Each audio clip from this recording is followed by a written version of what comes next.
મંચ ઉપર ઉપસ્થિત કોંગ્રેસ પરિવારના સૌ સન્માનીય સાથીઓ, મારા સાથી પૂર્વ ધારાસભ્ય માનનીય ચંદનજીભાઈ ઠાકોર, અમારા સૌના આગ્રહને માન આપીને અહીંયા ઉપસ્થિત રહેલા ઓલ ઇન્ડિયા કોંગ્રેસ કમિટીના અમારા નેતા, આગેવાન, પ્રવક્તા, મીડિયા ડિપાર્ટમેન્ટના ચેરમેન પવન ખેડાજી ખાસ દિલ્હીથી આવે છે, ફરી એકવાર એમના માટે તાળીઓનો આવકાર થઈ જાય. એઆઈસીસીના સેક્રેટરી સુહાસિનીબેન યાદવ, તુષારભાઈ ચૌધરી વિરોધ પક્ષના નેતા, જિલ્લા પ્રમુખ શ્રી ગેમરભાઈ,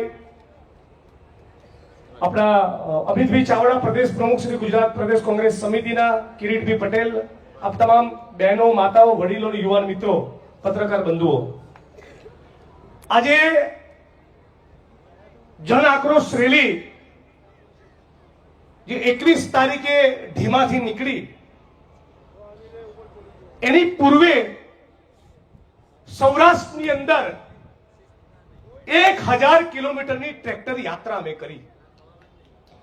આ તો બધા સારા માણસો છે મીડિયાના, પણ કેટલીક ચેનલોમાં નિયમિત ઉદ્યોગપતિઓનું બંડલ જાય કે જિગ્નેશભાઈની વિરુદ્ધમાં કઈ રીતે બતાવીએ, કોંગ્રેસ પાર્ટીની વિરુદ્ધમાં કઈ રીતે બતાવીએ, કાયદેસર સોપારી જ આપેલી છે. આ તો બધા સારા માણસ સરસ બતાવશે મને, પણ 1100 કિલોમીટર લાંબી જે યાત્રા કરી એ યાત્રાના મૂળમાં કોંગ્રેસ પાર્ટીનો એક જ વિચાર, એક જ ભાવ હતો. એ ભાવ લઈને તમારી વચ્ચે આવ્યા છીએ કે જગતનો તાત ખેડૂત, એના દેવા માફ થવા જોઈએ. આ કાકુસીની ધરતી યાદ રાખે.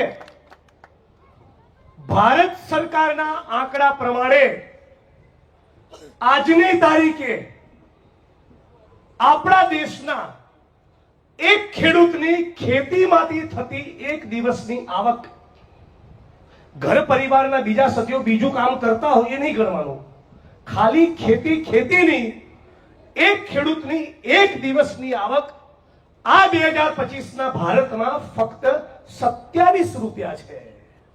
કેટલા? 27 રૂપિયા. અને મુકેશ અંબાણી એ 27 માળની બિલ્ડિંગમાં રહે છે. એટલે નરેન્દ્રભાઈનો ફોટો તમને મુકેશ અંબાણી જોડે જોવા મળશે અને રાહુલ ગાંધીનો ફોટો તમને દાળિયા, ભાગ્યા અને ખેડૂતની પડખે જોવા મળશે.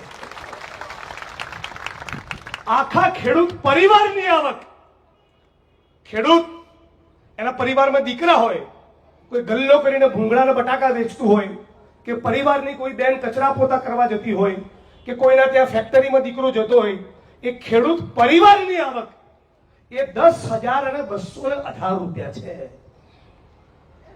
હવે 2,000 ની ડીશ તો ભારતીય જનતા પાર્ટીના ચોરો ખાઈ જાય છે કાર્યક્રમોમાં સરકારી, પણ આખા ખેડૂત પરિવારની આવક કેટલી? 10,218 રૂપિયા. પણ નરેન્દ્રભાઈએ તો તમને ને મને વચન આપ્યું હતું, આખા ગુજરાત અને દેશના ખેડૂતોને વચન આપ્યું હતું કે તમારી આવક ડબલ કરીને બતાવીશું.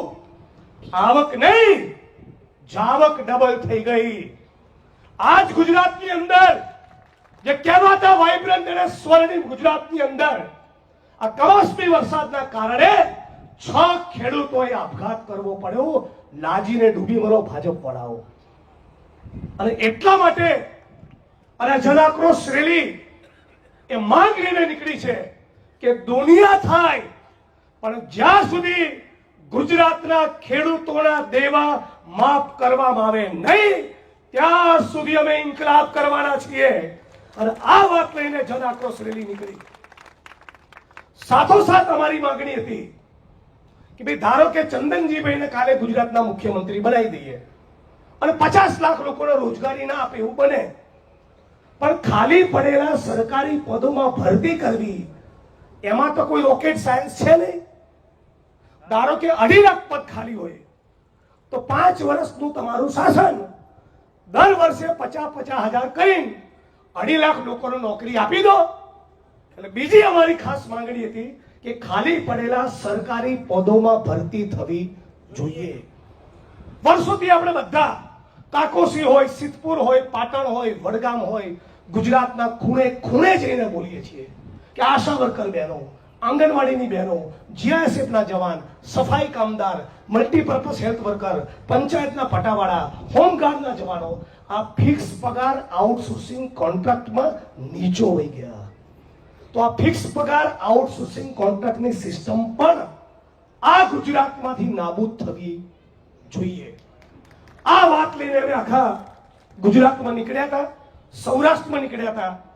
હવે ભલું થજો હર્ષ સંઘવીનું,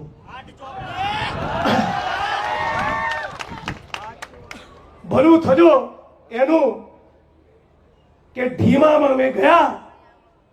બનાસકાંઠાથી યાત્રા શરૂ થઈ ઢીમાથી 21 તારીખે અને શિવનગર પાસે યાત્રા પહોંચી અને માનનીય તુષારભાઈ અને માનનીય અમિતભાઈની સમક્ષ મારી હાજરીમાં એક શિવનગરની બહેનો આવી અને કીધું કે જિગ્નેશભાઈ, દારૂ વેચાય છે, ડ્રગ્સ વેચાય છે, ગાંજો વેચાય છે અને વર્ષોના વર્ષથી બોલી બોલીને થાકી ગયા, પણ છતાં અહીંના પોલીસ વાળા સાંભળતા નથી.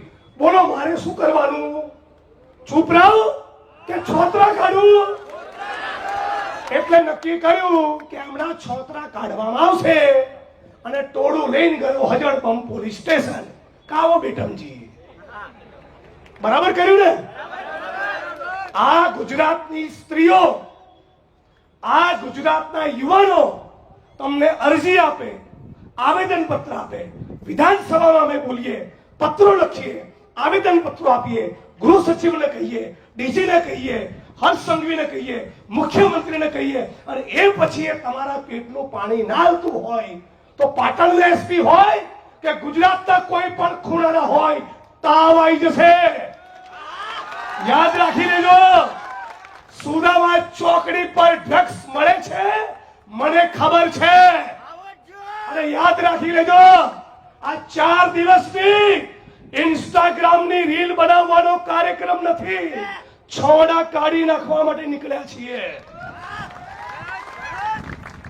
અને ત્યાં જઈને પછી બધી બહેનો અને માતાઓ ધમધમાટી બોલાવી. ત્યાંના જિલ્લા પોલીસ વડા થરાદના, ત્યાંના પોલીસ ઇન્સ્પેક્ટર, જાહેરમાં કહું છું, એમને 10-12 દિવસથી વધારે નહોતા થયા. મુખ્યત્વે વાંક એમનો નથી, પણ ત્યાં એક પોલીસ સબ ઇન્સ્પેક્ટર જે પોલીસ ઇન્સ્પેક્ટરના પાવરમાં ફરે છે, જેને સત્તાના આશીર્વાદ છે, એ અને ડીવાયએસપીની જવાબદારી બનતી હતી કે એસપીને જાણ કરે કે અહીંયા આટલા ધંધા ચાલે છે, સાહેબ બંધ કરાવો. મારી બહેનો ખોટી નથી. એ છતાં મીડિયામાં શું સીન ક્રિએટ કર્યો કે જિગ્નેશભાઈ જે લોકોને લઈને ગયા હતા ત્યાં તો કે બુટલેગર હતો. અને બુટલેગર હતો, તમે મંજીરા વગાડતા હતા? દારૂ ગુજરાતમાં વેચાતો હોય તો બુટલેગર નીકળે, પણ મૂળ ફરિયાદ હતી બહેનોની. આ તમારી વચ્ચે ગુજરાતની જનતા સમક્ષ ચોખવટ કરવી જરૂરી છે. અને બહેનોની રજૂઆતના પગલે અમે ગજગજાઈને ત્યાં આગળ બેટિંગ કરી. મરચા લાગ્યા પહેલા 8 ચોપડીને કાર્યક્રમ કર્યો થરાદમાં અને રેલો આવ્યો સુરત અને ગાંધીનગરમાં અને બરાબર ભરેલા તીખા તમતમતા મરચા લાગ્યા. અને પછી ભાઈ બોલ્યા કે સંસ્કાર નથી. અને ગુજરાતની વસ્તી પછી તો જે ચડી બેઠી છે, આવડી સોશિયલ મીડિયામાં ત્યારની ઘડીને આજનો દિવસ ચોપડાવે છે. આખા ગુજરાતે કાર્યક્રમ ઉપાડી લીધો છે. ચારે બાજુથી ફોન આવે છે. 70 અડ્ડાઓનું લિસ્ટ મને પાટણ અને વડોદરાનું ગઈકાલે રાત્રે મને મળ્યું. પછી તપાસ કરી જયાબેન તો લગભગ 70-80% તો બધું બંધ થઈ ગયું છે અહીંયા. બાકીનું 20-25% બાકી હશે ને એવું સમજતા છે કે અમિતભાઈ અને જિગ્નેશભાઈ તો રેલી પટેલે ઘેર જતા રહેશે. પડોશી છું વડગામ વાળો, બૂમ પાડશો એટલે આવી જઈશ. સહેજ પણ ઢીલું મૂકવાનું નથી. પણ મિસ્ટર સંઘવીને કહેવા માંગુ છું, કહો આ કાકોસી અને પાટણની ધરતી પરથી તમને ચેલેન્જ કરું છું. દારૂ અને ડ્રગ્સના મુદ્દે ગુજરાત પોલીસ ભવનના પ્રાંગણમાં એક જાહેરમાં મારી સાથે ડિબેટ થઈ જાય અને દૂધનું દૂધ અને પાણીનું પાણી કરીએ. તમને પડકાર ફેંકું છું, મારી સાથે જાહેરમાં ડિબેટ કરો. અને તમને વચન પણ આપું છું, 8 ચોપડી ભરેલા છો, 9માના પાઠ્યપુસ્તકનો કોઈ સવાલ નહીં પૂછું. બસ પણ તમને સવાલ તો પૂછવામાં આવશે કે કયો એ મંત્રી છે જે કુટણખાના, જુગારના અડ્ડા, દારૂના અડ્ડા અને ડ્રગ્સના કાળો કારોબારમાંથી કમાય છે? એ મંત્રી કોણ છે? આ સવાલ પૂછવો કે નહીં? જે ડ્રગ્સના કાળા કારોબારમાંથી કમાય એને ગુજરાતનો ગદ્દાર કહેવાય કે નહીં? બોલો, જે ડ્રગ્સના કાળા કારોબારમાંથી કમાય એને શું કહેવાય? એને શું કહેવાય? ગુજરાતનો ગદ્દાર. શું કહેવાય એને? બે મુઠ્ઠી તારીને બોલો, જે ડ્રગ્સમાંથી કમાય એને શું કહેવાય? કોનો ગદ્દાર? બધા બોલો, શું કહેવાય? આવા ગુજરાતના ગદ્દારોને છોડવાના નથી. माननीय पवन जी, पुलिस के कुछ दोस्तों ने फोन करके 2 दिन पहले मुझे बताया, कल चंदन जी भाई को बताया, मेरी विधानसभा की टीम में किसी ने बताया कि जिग्नेश भाई आपके खिलाफ जिस प्रकार से आसाम में साजिश हुई, उस प्रकार की साजिश की गुजरात की भाजपा सरकार और एक बार तैयारी कर रही है. तो मैंने बताया 2 दिन पहले ही आसाम की कोर्ट ने महिला के साथ छेड़छाड़ी करने का जो केस लगा था, उसकी जो सेक्शन थी वो धारा मेरे खिलाफ से निकाल दी है.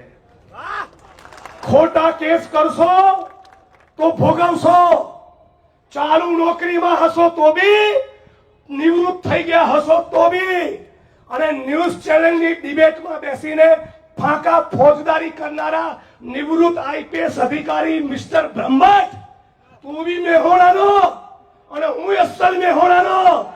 મેહોણાના કયા ગામમાં કેટલી જમીનો તેલ તારા હાડુભાઈને બનેવી લીધી છે ને, બધાનો રેકોર્ડ મારી જોડે આવી ગયો છે. અરે ખોટી ટણીઓ જ્યાં કરતા હોય ને ત્યાં, અહીંયા નહીં, અહીંયા ગુજરાતની જનતાએ સંકલ્પ કર્યો છે આપણી બહેન દીકરીઓ માતાઓને હવે વિધવા બનવા દેવાની નથી. હું 2 મિનિટમાં મારી વાણીને વિરામ આપીશ, પણ આપ તમામ લોકોને હાથ જોડીને વિનંતી કરું છું, દારૂના વ્યસનમાંથી કદાચ તમારો દીકરો બચી જશે, કદાચ સફળતાપૂર્વક તમે પ્રયત્ન કરશો તો બહાર આવશે, પણ એકવાર ડ્રગ્સની ચુંગાલમાં ફસાયો એટલે કાયમ માટે તમે એને ભૂલી જજો. એટલા ભયંકર કેમિકલ ડ્રગ્સ આપણા ગુજરાતમાં આવી ચૂક્યા છે. બીજી ચેલેન્જ આપું છું ગુજરાતની સરકાર અને ગુજરાતના ગૃહમંત્રીને, તમે વિધાનસભાના મંચ ઉપર ગુજરાતમાં 5 વર્ષમાં કેટલું ડ્રગ્સ પકડાયું એનો સાચો આંકડો જાહેર કરો. મારો દાવો છે કે ગુજરાતના દરિયાકાંઠે છેલ્લા 5 વર્ષમાં 72,000 કરોડ રૂપિયાનું ડ્રગ્સ પકડાયું છે. તમે જે આંકડા આપો છો મીડિયામાં, જાહેર સભાના મંચ પરથી અને વિધાનસભામાં, એ આંકડાઓને હું ચેલેન્જ કરું છું. સાચો આંકડો એનાથી પણ ગંભીર છે. સવાલ નંબર 3, કાકોસીના કોઈ વ્યક્તિના ઘરમાંથી ડ્રગ્સ પકડાય તો ભી પોલીસ એની પૂછપરછ કરવી જોઈએ કે ના કરવી જોઈએ? એની તપાસ થવી જોઈએ કે ના થવી જોઈએ? તો ગૌતમ અદાણીના મુન્દ્રા પોર્ટ પરથી ડ્રગ્સ પકડાયું. બોલો મારા 56 ઇંચની છાતી વાળા મોદી સાહેબ, કબ ચढ़ेगी ईदी अदानी के घर की सीढ़ी? આનો જવાબ આપો. તો ગૌતમ અદાણીના ઘરે તમે ક્યારે તપાસ કરવા જવાના છો? એટલે 8 ચોપડી ફાંકા ફોજદારી મૂકી ગુજરાતની મારી બહેનો અને માતાઓ હવે વિધવા ના થાય એવું કરો. આવો બધા સાથે મળીએ અને એક નવું ગુજરાત બનાવીએ, એક ઉજળું ગુજરાત બનાવીએ, સાબિત કરીએ કે ગાંધી અને સરદારનું ગુજરાત છે, ઇન્દુલાલ યાજ્ઞિક અને રવિશંકર મહારાજનું ગુજરાત છે. આપણા ગુજરાતમાં એક પણ યુવાન એ ડ્રગ્સની ચુંગાલમાં ફસાવવો જોઈએ નહીં. તમે એક માણસ સોશિયલ મીડિયામાં લખો, લિસ્ટ જાહેર કરો, કોંગ્રેસ કાર્યાલયમાં પહોંચાડો, કોંગ્રેસના તાલુકા પ્રમુખને આપો, જિલ્લા પ્રમુખને આપો, ધારાસભ્યને આપો, જ્ઞાનીબેન સંસદ સભ્યને આપો, પૂર્વ ધારાસભ્યોને આપો. તમામ જગ્યાએથી ગુજરાતમાં જે ગુંજ ઉઠી છે એને ઇન્કલાબમાં તબદીલ કરી દો. કહી દો કે તમારા બાપનો દેશ નથી, ये धरती अपने आप की नहीं तुम्हारे बाप की. આ ખોખારો ખાઈને કહેવાનો છું છેલ્લે મારી વાણીને વિરામ